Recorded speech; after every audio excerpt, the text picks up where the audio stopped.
Hello again to another Agricolor Reacts, and today we'll be watching a top 20 movies everyone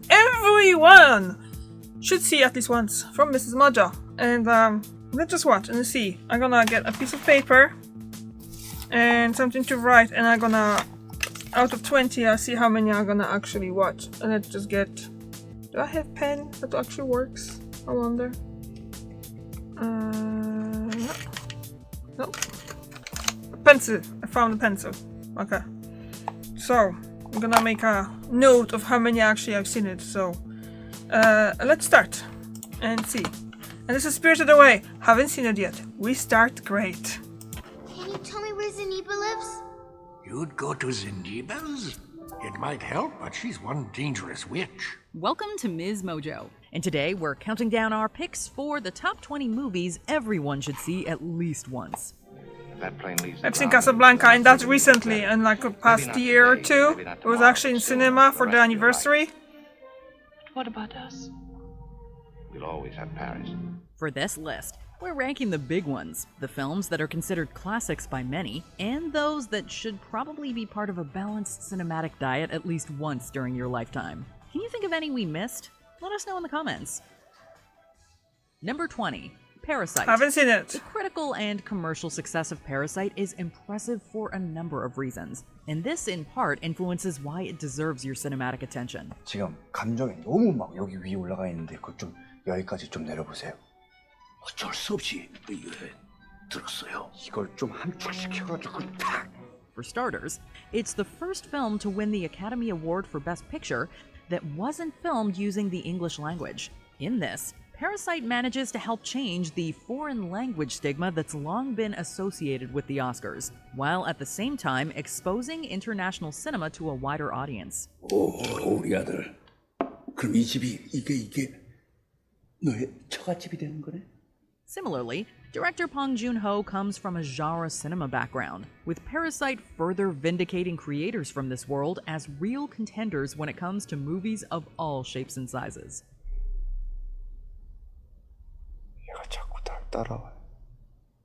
Number 19. Yep, Breakfast definitely Club. seen it. It's been Really said good movie. that cinema geared Seen it towards multiple young times. people and teenagers doesn't always have the best. And I'm gonna have to say it.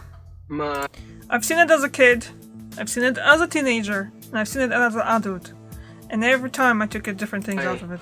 Shorts. You just bought yourself another Saturday, mister.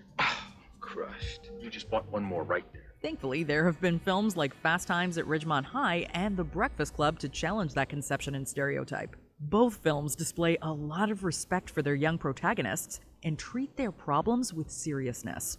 The Breakfast Club may start off compartmentalizing its group of high schoolers in detention, but it's quickly established that all is not what it seems. Everyone in The Breakfast Club undergoes a change of sorts by the movie's end, and we, the audience, are left with our minds challenged and our hearts that much fuller for having taken this journey with them along the way. Dear Mr. Vernon, we accept the fact that we had to sacrifice a whole Saturday in detention for whatever it was we did wrong. Number 18. The Good, the Bad, and the Ugly. You don't have to like westerns in order to enjoy That's a Sergio good question. Leone's Have The I Good, seen the Bad, and it? the Ugly. I know nothing at all about that case of coins. Now that gold has disappeared, but if he'd listened, we could have avoided this altogether. Okay, so I having don't an think so. appreciation of the genre certainly helps, but Leone's vision is a masterclass of epic storytelling, and is bound to enthrall even the most reticent of audiences. The Good, the Bad, and the Ugly does nothing by half measures, and pushes the genre forward in terms of violence, scope, and technique. When you have to shoot, don't talk. Leone's film isn't just about a treasure hunt or a pistol duel. Rather, it's a piece that takes the classic Western archetype, grabs its hand, and drags it along into contemporary cinema for a brand new lease on life. It's funny! It's all us, funny!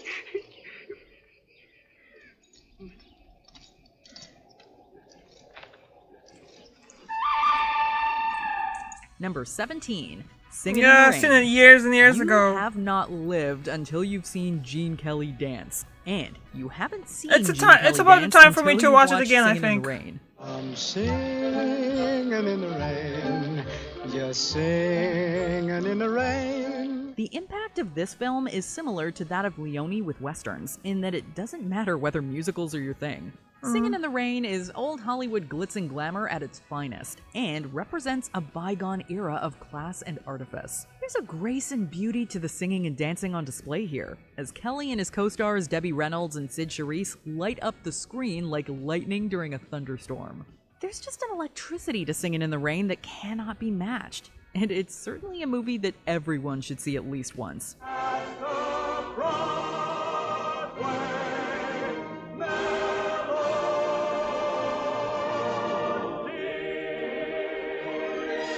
Number 16, The Dark Knight. Seen it. Our favorite movie stars come into our lives on the And it silver was in screen the cinema and recently, leave us like with last something year, I that think, cannot again. be measured with money As I or bring it time. back, and An I watched it emotional again, and it was connection. awesome Turns to to watch me. in cinema. And he says, "Why so serious?" Unfortunately, those same stars don't stay with us forever, which is why films like Christopher Nolan's The Dark Knight serve as important time capsules to remember the performances we love. Heath Ledger stunned audiences and industry professionals alike when he disappeared into his role of the Joker for Nolan's film. Don't talk like one of them. You're not. Even if you'd like to be. To them, you're just a freak. Like me.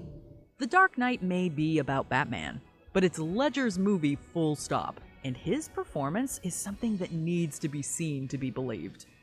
Number 15, Crouching Tiger, Haven't Hidden seen Dragon. it.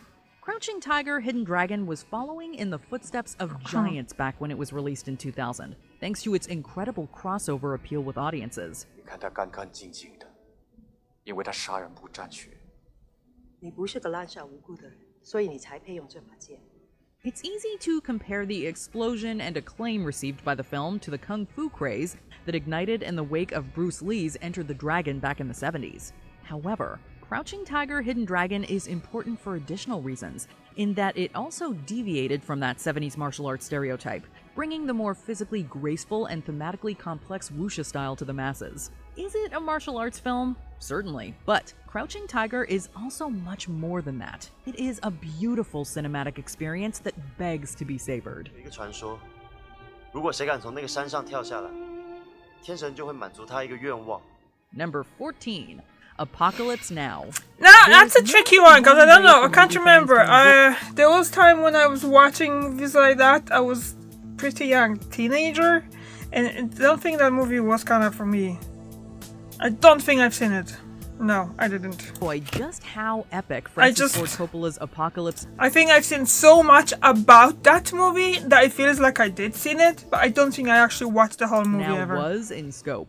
And that's why poor filmmakers, in a way, that's their greatest horror, is to be pretentious. On the surface, Coppola's film is one of the darkest and most captivating war films of all time. But there's also the war that went into getting the film made in the first place, a story that was captured by Coppola's wife with documentary footage shot on set. It was a truly harrowing experience shooting Apocalypse Now for everyone involved. And those results are clearly set there on the screen. Nothing else in the world smells like that. What's the story with the hat? Smell of napalm in the morning. It's a heady and psychedelic trip into the heart of darkness, an abyss I where think this that was film it. resides, patiently waiting for its next new victim. Number 13, Toy Story. Yep, Who seen says it, kids' but movies have to be just for kids? Clearly not the team at Pixar. Only recently whose Toy as Story well. Now it franchise came has out. gone on to be embraced by children and adults around the world. Hey, Ham, look, I'm Picasso. I don't get it. There's just a universal appeal to Buzz, Woody, and all the gang as we see just what goes on when kids aren't paying attention to their toys. Moreover, Toy Story tackles themes that affect everyone, from the emotional changes of growing up to feelings of abandonment, confusion, and loss. It also does so with a patient grace that transcends easily from the screen into our hearts. Toy Story is quite simply a classic. To infinity and beyond. Number 12, The Maltese Falcon. Film noir was a hugely important movement within America. Okay, Maltese Falcon. When I was a child, and I'm saying child, not a teenager, a child, there used to be this thing on the first channel of Polish TV that basically they were doing showing old movies in Sunday morning, and that would be my thing to watch. So I was watching it, and I think Maltese Falcon was one of those movies, but that was a child. So that means more than 30 years ago. Should I count it as I watched it? And I'm pretty sure I read the book as well, because later when I was a teenager, I had a moment when I was reading a lot of old crime from like Maltese Falcon and other ones from that time, and that were based in California and Los Angeles and Palo Alto and all that. So I'm gonna count it as I've seen it. Okay, let's go. In cinema, one that was influenced by German Expressionism while carving its own black and white path into history. You've got to trust me, Mr. Spade. Oh, I'm so alone and afraid. I've got nobody to help me if you won't help me. The Maltese Falcon is one of the best examples of this style, a picture that's studied by film students for its contributions to visual style and narrative structure. Indeed, the importance and influence of the Maltese Falcon can be seen in more modern works, such as Quentin Tarantino's Pulp Fiction, which owes a debt of gratitude to the film. It's all here, from Humphrey Bogart's hard-boiled private eye to Mary Astor's alluring femme fatale. The Maltese Falcon didn't follow cinematic tropes. It helped create them. The man's partner's killed. He's supposed to do something about it. It doesn't make any difference what you thought of him. Number 11, The Exorcist. Oh yeah, seen there it. are few that corners is. of film fandom with as much dedication as I don't watch horrors anymore. And thrillers, scary stuff that it doesn't go around.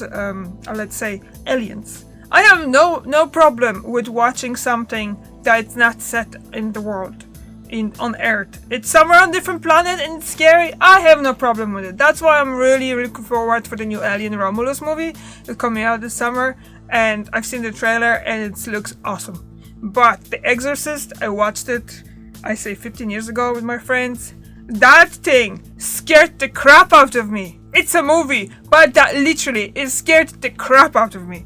I'm not going to watch it again. This one, The Exorcist, and The Shining is just something that I watched it. I always say you have to watch it. It's a really good movie, but it's scary. Like really works on your head. It's the world of horror. So what's wrong with him? We still think the temporal lobe. Oh, what are you talking about, for Christ's sakes? Did you see her or not? Fright fans want to see it all, re-watching their favorite scares again and again.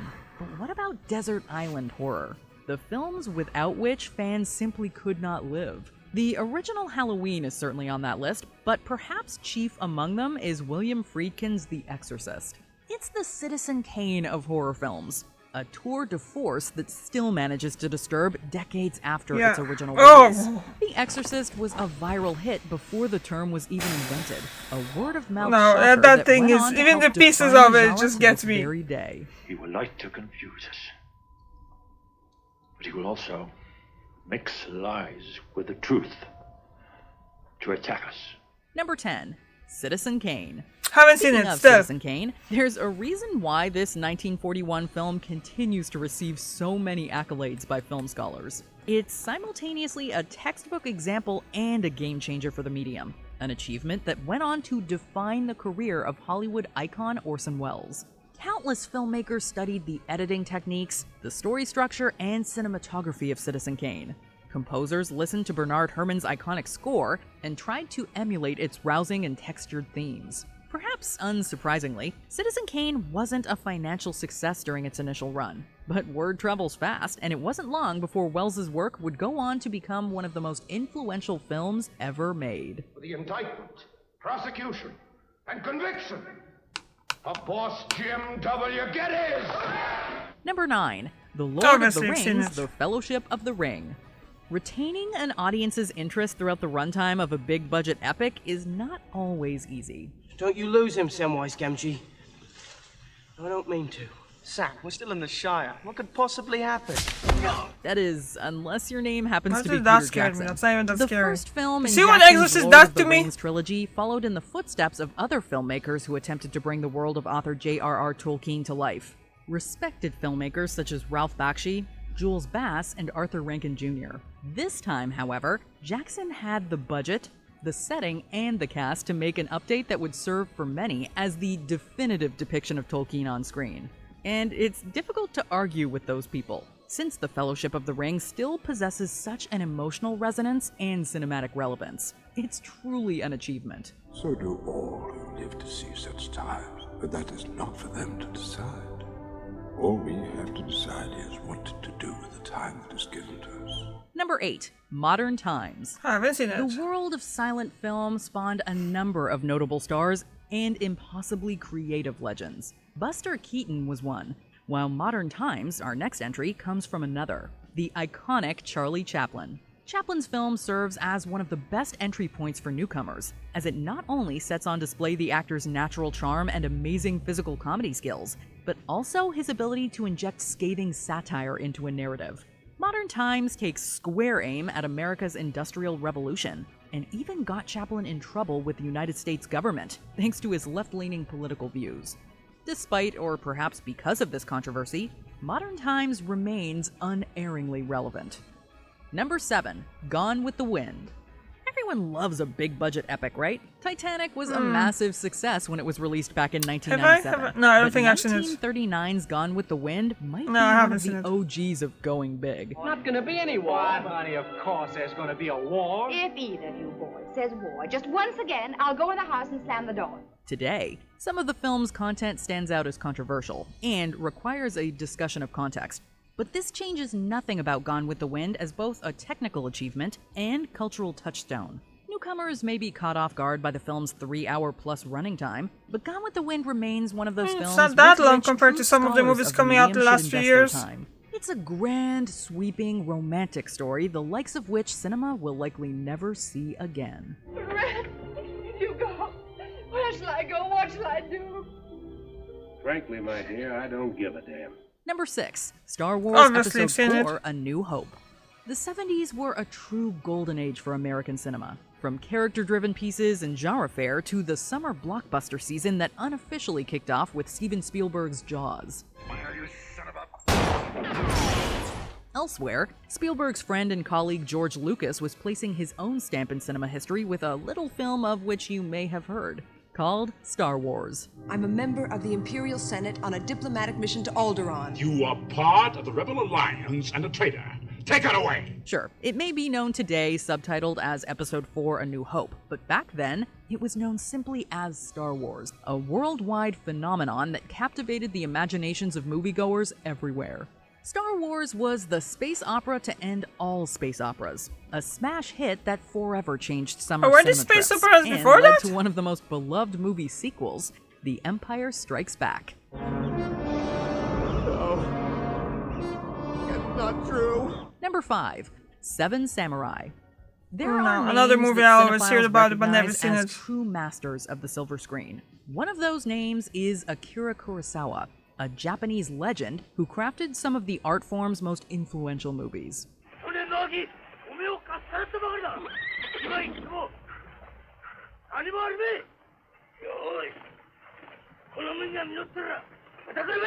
Seven Samurai is just one of Kurosawa's masterpieces, a 200-plus minute epic that's a masterclass in storytelling and visual beauty. The film may deal with samurai, but it also possesses themes of loss and finding one's place in the world, of how to cope with time, about how things change, and how we define ourselves once that which defines us has gone away. Seven Samurai is much more than just swordplay and adventure. It is a true cinematic experience. 侍のうちに生まれたかった。役所はひどすぎる。 Number 4. Psycho. Another one I haven't seen it. What defines a horror movie? It's a lot of movies I haven't separates seen it. from a thriller. I'm sorry. Obviously, I know a lot about it, but What do you know about caring? Have you ever seen the inside of one of those places? It's difficult to say, yet still, horror fans cheered when The Silence of the Lambs won the Best Picture Oscar back in 1992. Alfred Hitchcock's Psycho sort of works within both worlds, serving as a compelling and tragic character study, while at the same time providing some of the most iconic shocks of the decade. Hitch wasn't known as the master of suspense for nothing, and Psycho just might serve as one of the director's crowning achievements. A horror classic full of surprises that still feels so very fresh today. They're probably watching me. Well, let them. Let them see what kind of a person I am. Number 3, 2001: A seen it. Space Odyssey. It's not surprising at Awesome all movie that our again. top tier of films here are by some of the finest to ever sit behind a camera. Stanley Kubrick is certainly one of those people, a creative obsessive whose austere and relentlessly watchable works have gone on to become textbook cases about how to make a movie. I would recommend that we put the unit back in operation and let it fail. 2001: A Space Odyssey is one of Kubrick's most well-known pieces, but also one of his best. A slice of hard sci-fi that challenges its audience at every turn. This is a measured, moody piece that questions humanity's place in the world, while also daring to get marvelously psychedelic throughout its runtime. Simply stated, 2001: A Space Odyssey is a must-see. Number 2, The Godfather. Yep, seen it as well. We love to quote our It's gonna be favorite number movies. 1. You said you'd come into my house and The Godfather is number 2. and you asked me to do murder. Money.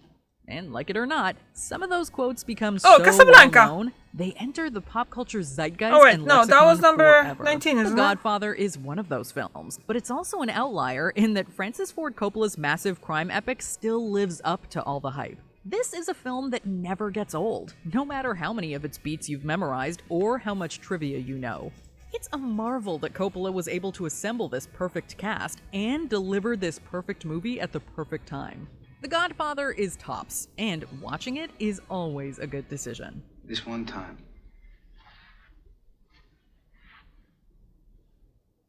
This one time I'll let you ask me about my affairs. Before we continue, be sure to subscribe to our channel and ring the bell to get I really don't notified know about our what latest number 1 videos. could be. You have the option to be notified They for definitely occasional show it in the videos beginning or when they're all of talking them. about the If thing, you're bro. on your phone, make sure you go into your settings and switch on notifications. Number 1. Oh yeah, The Wizards of the Oz. They showed it. Haven't seen Movies it. are for everyone, and everyone has their favorite movie. The Wizard of Oz, for many, It's another stands of at those the movies top that of I've this seen list, a and lot with good about, reason. but It's never actual magical movie. how perfectly The Wizard of Oz fits into our movie-watching habits as children, yet stays with us as we get older, becoming one of those comfort food films we find ourselves viewing again and again.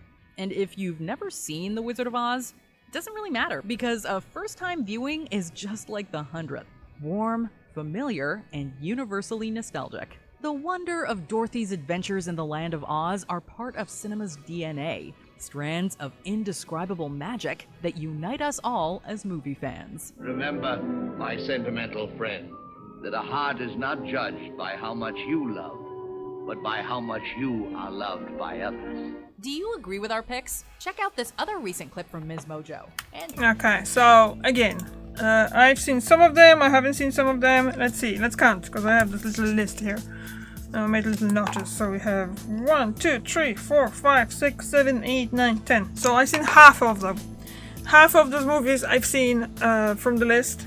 And I believe at some stage of my life I will see any of them, if there will be a chance.